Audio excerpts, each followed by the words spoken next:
বিশ্বনাথ জিলাৰ চতিয়াৰ পলশনিৰ টৌ দলংখ্যাত কাঠৰ দলংখন আজি নদীৰ বুকুত। বিশ্বনাথ জিলাৰ চতিয়াৰ পলশনি আৰু গুৱাহাটী সংযোগী টৌ দলংখ্যাত এখন কাঠৰ দলং আজি ভাঙি পৰিল। সূত্ৰমতে বিশ্বনাথ বিধানসভা সমষ্টিৰ বিধায়ক প্ৰমোদ বৰঠাকুৰৰ আত্মীয় দিগন্ত বৰঠাকুৰে এই দলংখনৰ ঠিকা লাভ কৰিছিল। নিৰ্মাণৰ ৩ বছৰ হোৱাৰ পূৰ্বেই ভাঙি পৰিল এই দলংখন। এইখন দলঙৰ আছিল এক বিশেষ ইতিহাস। এই দলংখনৰ নিৰ্মাণৰ পূৰ্বে ভৰ বাৰিষা গুৱাহাটী প্ৰাথমিক বিদ্যালয়ৰ কণ ছাত্ৰ ছাত্ৰীয়ে ভৰ বাৰিষাৰ পানীত টৌত উঠি ঘিলাধাৰী নদী পাৰ হৈ গৈছিল বিদ্যালয়লৈ। আহি শিক্ষা গ্ৰহণ কৰিছিল বাবেই এই বাতৰিয়ে সেই সময়ত অসমৰ লগতে ৰাষ্ট্ৰীয় সংবাদ মাধ্যমতো স্থান লাভ কৰিছিল। ইয়াৰ পিছতে বিশ্বনাথ বিধায়ক প্ৰমোদ বৰঠাকুৰে নিৰ্মাণ কৰি দিছিল এখন কাঠৰ দলং আৰু তেতিয়াৰ পৰাই টৌ দলং হিচাপে ৰাইজৰ ওচৰত পৰিচিত হৈ পৰিছিল এই দলংখন। এই কাঠৰ দলংখন ইয়াৰ পিছতে বহুবাৰ মেৰামতি কৰা হ'ল যদিও শেহতীয়াকৈ আজিৰ পৰা প্ৰায় ৩ বছৰৰ আগতে দলংখন পুনৰ নিৰ্মাণ কৰা হ'ল।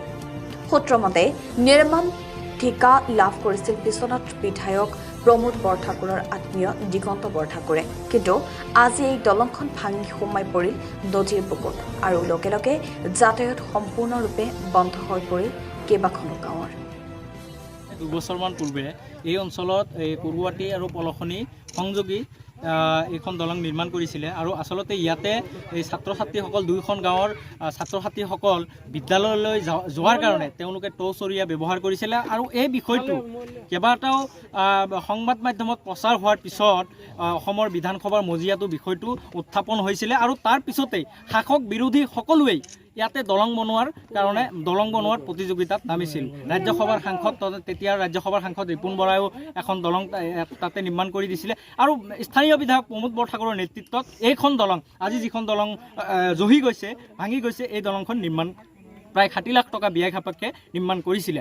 তেওঁৰ আত্মীয়ৰ দ্বাৰা এই দলংখন নিৰ্মাণ কৰিছিলে আৰু সেই সময়তেই অতি নিম্নমানৰ কাঠ অতি নিম্নমানৰ সামগ্ৰী ব্যৱহাৰ কৰাৰ কাৰণে এই দলংখন 2 বছৰ সম্পূৰ্ণ নহওঁতে এই দলংখন জহি খহি আজি একেবাৰে ভাঙি গৈছে। এতিয়া জমৰ যাতনা এই অঞ্চলৰ ৰাইজে ভোগ কৰিব লাগিব। আমি আহ্বান জনাইছোঁ প্ৰমোদ বৰঠাকুৰ ডাঙৰীয়াক অতি শীঘ্ৰেই আপুনি এই অঞ্চলত আহি উপস্থিত হ'ব লাগে আৰু এই দলং যিসকল ব্যক্তিয়ে বনাইছিলে আপোনাৰ আত্মীয়ই হওক বা বিষয়া ঠিকাদাৰেই হওক অতি সোনকালে তেওঁলোকৰ বিৰুদ্ধে তদন্ত কৰি তেওঁলোকৰ ওপৰত বিহিত ব্যৱস্থা ল'ব লাগিব। কাৰণ প্ৰায় 60 লাখ টকা চৰকাৰী ধনৰ ব্যয় কৰি এইখন দলং ইয়াতে নিৰ্মাণ কৰা হৈছিলে। কিন্তু এই নিৰ্মাণ কৰা দলঙত কোনো ধৰণৰ জনতাৰ ফলপ্ৰসূ হোৱাকৈ কাম নকৰাৰ কাৰণেই এই দলংখন আজি পুনৰাই ভাঙি জহি শেষ হৈছে। গতিকে এয়া পৰিৱৰ্তনকামী চৰকাৰৰ আচলতে ফোপোলা স্বৰূপ। এয়া তেওঁলোকৰ কাম যিসমূহ কাম হয় এই কামসমূহ ভালদৰে নকৰাৰ কাৰণেই জনতাক আজি দুৰ্যোগ ভোগ কৰিবলগীয়া হয়। এয়া কেৱল মাত্ৰ তেওঁলোকৰ এই প্ৰমোদ বৰঠাকুৰৰ ঘনিষ্ঠ আত্মীয় ব্যক্তিসকলে নিজৰ মুনাফা আদায় নিজৰ পকেট গৰম কৰি নিম্নমানৰ কাম কৰাৰ কাৰণেই আজি এই টৌ দলঙৰ অৱস্থা এনেকুৱা অৱস্থা হৈছে। News desk, news live Assam.